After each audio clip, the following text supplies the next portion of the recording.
The moment I saw her text message on his phone, everything I thought I knew about my marriage shattered. It was a message not meant for me, a casual, "Can't wait to see you tonight," followed by a name that turned my blood to ice. Elaine. Elaine was his boss's wife. My hands shook as I stared at the screen, my breath shallow and erratic. How long had this been going on? My husband, Greg, always seemed so committed, so steady.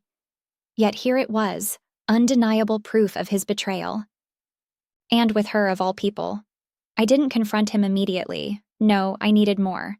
I needed to know the depth of his lies. For weeks, I played the perfect wife, biding my time and watching his every move. Greg had no idea I knew. Each kiss goodnight, every casual "I love you" felt like a dagger to my heart, but I'd learned to mask my pain. The truth was, I needed the full story before I made my move. His excuses started to make sense now. "Late night at the office," he'd say, or "I have to meet with Elaine about the fundraiser." It was always Elaine.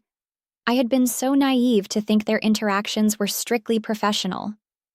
I began piecing the puzzle together, one lie at a time. When he said he was working late, I drove to his office.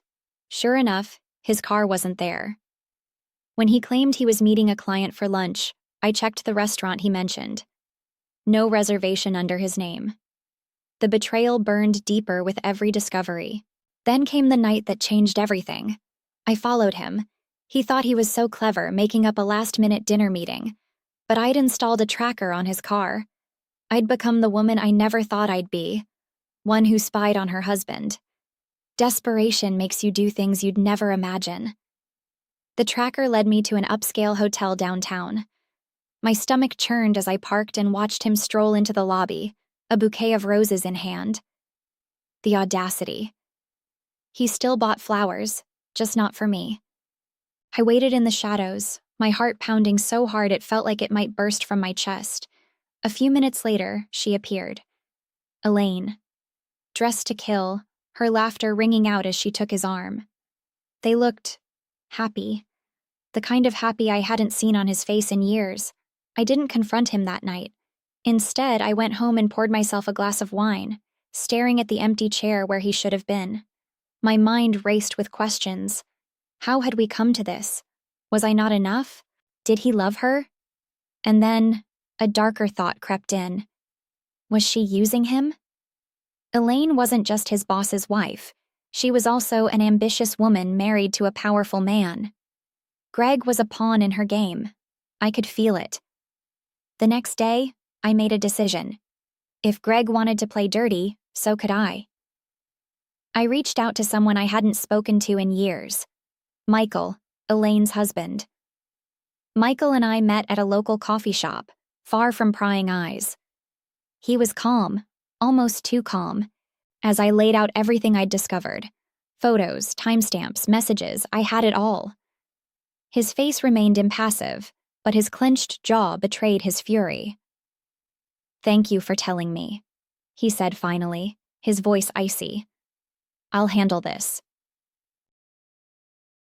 What happened next was a masterclass in revenge.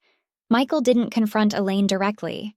Instead, he orchestrated a situation that forced her hand. At the company's annual gala, he arranged for a slideshow to play during dinner. It started innocently enough. Pictures of charity events, employee achievements, and then photos of Elaine and Greg at the hotel. The room fell silent. Gasps echoed as the images scrolled by, each one more incriminating than the last. Elaine's face turned ashen, and Greg's complexion wasn't much better. I sat at our table, my expression carefully neutral, savoring the chaos. The fallout was immediate. Elaine stormed out, dragging Greg behind her. Michael remained calm, addressing the stunned crowd. "I apologize for the interruption. Let's continue with the evening." His composure was chilling, a stark contrast to the storm brewing in my chest. When Greg returned home that night, he looked like a man who'd been through hell. "Claire?" he started, but I held up a hand. "Don't. Just don't." We didn't sleep in the same room that night, or any night after.